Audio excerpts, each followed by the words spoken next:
Have you been to Washington, D.C.? Has anybody else been to Washington? Yes, I have been there in April. Well, Amy gets to go next week. I have took American Airlines. In airline terminal I have been to terminal number 3.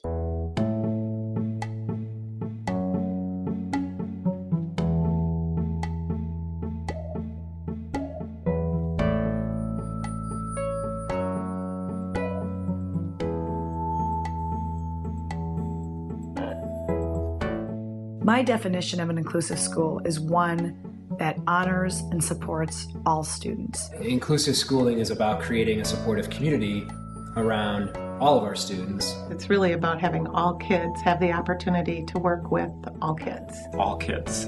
I don't care if it's disability, race, ethnicity, sexuality, ability. It's truly about all learners. Our job isn't to figure out if a student should be participating. Our job is to figure out how they should participate. When we're including students, we are thinking about how do we make our schools responsive to every learner that walks in the door? How do we really appreciate, identify, and honor the individuality and the uniqueness that our learners bring? And how do we provide an appropriately challenging education to all? And that's all new. That's different, and that's because we're trying to align everything that we're doing to the vision that is out there about truly being an integrated, socially just school for all kids. All kids have a right to be in those classrooms, to be given opportunities to show who they are and what their strengths are, and to build on those as human beings.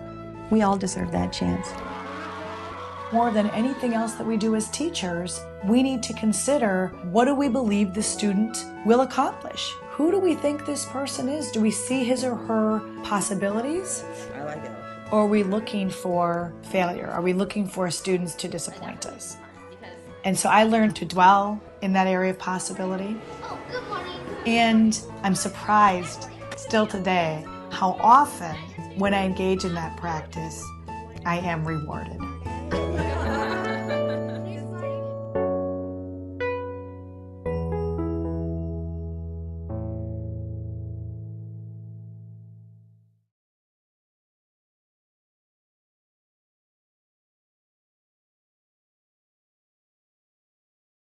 One of the differentiation techniques that I'm always yelling at people about is get it off paper. So what I mean by that is, for math, for instance, instead of filling out a number, the dreadful number 1 to 100, we'll do a number line where they can hop. They can hop the even numbers. They can hop the odd numbers. We'll use the human calculator where children can actually stand and there's a calculator on the floor and they can tap it out.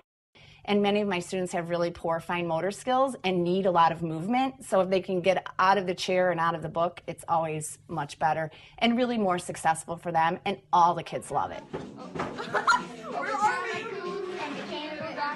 This is the kind of thing that really helps kinesthetic learners and active students in our classrooms. We are the rocks. We are the rocks. We are the rocks in the rock cycle. I am lucky to have 5 Alpha Smarts in my classroom, and the students absolutely have become independent working with Alpha Smarts over the year. I think just the motivation of having this little laptop on their desk helps them stay engaged in activities. Kids with autism who use Alpha Smarts, I feel like actually can get better work done. I really feel like having the Alpha Smart available, particularly with kids who struggle with fine motor skills, allows them to get more finished. It's faster, it's more efficient, I can respond to it quickly. I just feel like it's what they need.